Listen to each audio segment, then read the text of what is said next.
আমি এখন খেয়ে দেখবো। দিয়ে নেবো, তরকারিটা নামিয়ে দেবো এখন। হয়ে গেছে দেখো।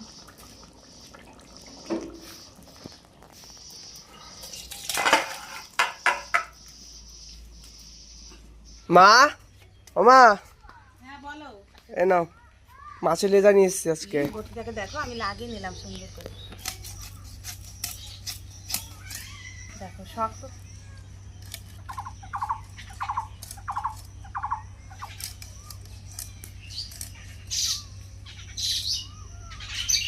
মাছটাকে ধুয়ে নিয়ে চলে আসছি। এখন আমি পরিমাণ মতন নুন দিয়ে দিলাম, আমি পরিমাণ মতন হলুদের গুঁড়ো দিয়ে দিলাম। দেখো দিয়ে দিলাম। আমি ভালো করে এখন নেড়ে চেড়ে মেখে নেবো। দেখো তো সবার প্রথমে আমি পরিমাণ মতন, এই দেখো কড়াইটা কিন্তু গরম হয়ে গেছে। আমি এখন পরিমাণ মতন তেল দিয়ে দেবো, সরষের তেল দিয়ে দিলাম পরিমাণ।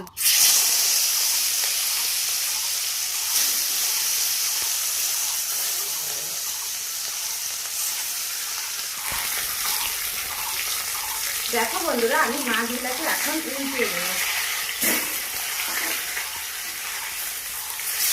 দেখো কি সুন্দর লাল লাল হয়ে গেছে, এদিকটাও আমি লাল লাল করে দেবো। দেখো বন্ধুরা, আমার মাছটা ভাজা হয়ে গেছে, আমি এখন তুলে নেব। দেখো না,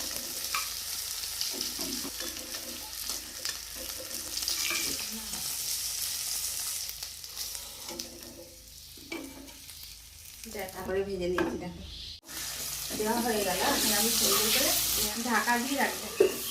রান্নাটা তুলে নিলাম। দেখো কি সুন্দর, আলুটা কিন্তু ভাজা হয়ে গেছে।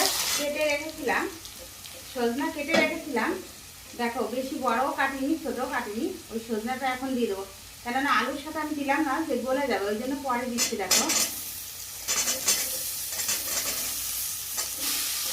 ভালো করে নেড়ে চেড়ে আমি, দেখো বন্ধুরা, আমি কড়াইয়ের মাঝখানে সবজিটা এক পাশে রেখে আমি জায়গা করে দিচ্ছি, কেননা আমি গোটা জিরা দিয়ে দিব।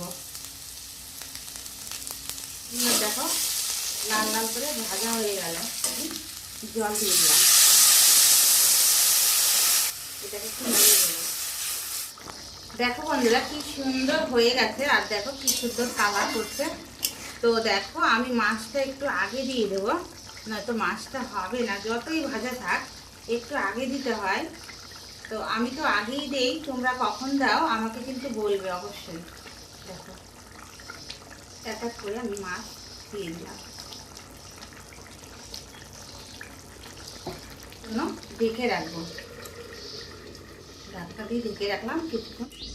বন্ধুরা দেখো আমি ঢেকে রেখেছিলাম মাছটা দিয়ে। দেখো আমি এখন ঢাকনাটা তুলে নিলাম। দেখো কি সুন্দর হয়েছে, হয়ে গেছে। আমি এখন একটু জিরা বাটা দেবো, সুন্দর করে দিয়ে ছিটিয়ে দেবো। আমি এখন ভালো করে একটু নেড়ে দেবো। দেখো আমার রান্না হয়ে গেছে, আমি থালাতে ভাত নিয়ে নিয়েছি। আমি এই দেখো বাটিতে এক বাটি আমি সবজি দিয়ে নিয়েছি। দেখো সেই স্বাদ কিন্তু।